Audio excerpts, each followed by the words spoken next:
Hello friends, இன்றைக்கி நம்ம வீடியோவில் குவைத் மற்றும் கல்ஃப் நாடுகளை பாதிக்கும் மிக முக்கியமான அப்டேட்டோடு நான் வந்திருக்கேன். ஓமன் ஏர் எடுத்துள்ள பெரிய முடிவு தற்போது ஆயிரக்கணக்கான வெளிநாட்டு தொழிலாளர்களையும் பயணிகளையும் நேரடியாக பாதிக்குது.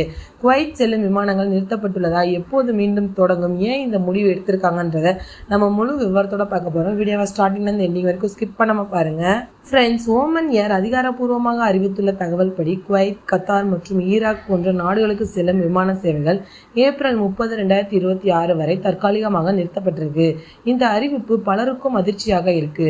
முக்கியமாக குவைத் செல்ல திட்டமிட்டிருந்தவர்கள் மற்றும் இந்தியா, பங்களாதேஷ், பாகிஸ்தான் போன்ற நாடுகளில் இருந்து வரும் தொழிலாளர்கள் இந்த முடிவால் சிக்கலில் இருக்கிறாங்க. இந்த முடிவுக்கான முக்கிய காரணம் என்னன்னு பார்த்தீங்கன்னா, மத்திய கிழக்கு பகுதியில் நிலவும் பதற்றமான சூழ்நிலை, குறிப்பாக ஈரான் மற்றும் அமெரிக்கா இடையிலான மோதல்கள் மற்றும் அதன் தாக்கம் விமான போக்குவரத்திலும் உணரப்படுது. இந்த சூழ்நிலையில் பயணிகளின் பாதுகாப்பை கருத்தில் கொண்டு ஓமன் ஏர் இந்த முடிவை எடுத்திருக்காங்க. வான்வழி பாதுகாப்பு மிகவும் முக்கியமானது. ஒரு சிறிய அபாயம் கூட பெரிய பிரச்சனையாக மாறக்கூடும். இப்போ நல்ல தகவல் என்னன்னு பார்த்தீங்கன்னா, மஸ்கட்ல இருந்து துபாய், மனாமா, கசாப், அதாவது யுஏஇல இருக்கிற துபாய், பக்ரைனில் இருக்கிற மனாமா, ஓமனில் இருக்கிற கசாப், இந்த 3 நகரங்களுக்கும் விமான சேவைகள் மீண்டும் தொடங்கப்பட்டிருக்கு. இதனால் யுஏஇ மற்றும் பக்ரைனில் இருக்கும் இந்தியர்கள் சிறிய அளவு நிம்மதியாக இருக்கிறாங்க. புக்கிங் வசதிகளும் தற்போது திறக்கப்பட்டிருக்கு. ஆனால் குவைத் செல்லும் பயணிகளுக்கு கொஞ்சம் கஷ்டமாக தான் இருக்கு. ஏன்னா குவைத் சிட்டிக்கு செல்லும் நேரடி விமானங்கள் இல்லை. பலர் தற்போது மாற்று வழிகளை பயன்படுத்த வேண்டிய நிலைமை இருக்கு.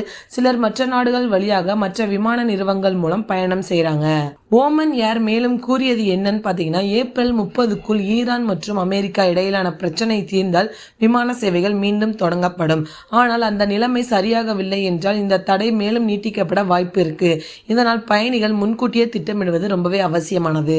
ஃப்ரெண்ட்ஸ், இந்த மாதிரியான நேரத்தில் நீங்கள் என்ன பண்ணணும்னு பார்த்தீங்கன்னா, உங்களுடைய டிக்கெட் ஸ்டேட்டஸை சரிபார்த்துக்கங்க. விமான நிறுவனத்துடன் தொடர்பில் இருங்க. அவசரமாக பயணம் வேண்டுமென்றால் மாற்று வழிகளை தேர்வு பண்ணுங்க. அதிகாரப்பூர்வ அறிவிப்புகளை மட்டும் நம்புங்க. போலி தகவல்களை நம்பி தவறான முடிவுகளை எடுக்காதீங்க. ஃப்ரெண்ட்ஸ், இந்த சூழ்நிலை தற்காலிகமானதுதான். பாதுகாப்பே முதன்மை என்பதால் இந்த முடிவுகள் எடுக்கப்படுது. நிலையமைப்பு சீராகிவிட்டால் விமான சேவைகள் மீண்டும் தொடங்கும். அது வரைக்கும் அனைவரும் பாதுகாப்பாகவும் அமைதியாகவும் இருக்கணும். இந்த வீடியோ உங்களுக்கு பயனுள்ளதாக இருந்தால் மறக்காம நம்ம சேனலை சப்ஸ்கிரைப் பண்ணிக்கோங்க. தேங்க்யூ.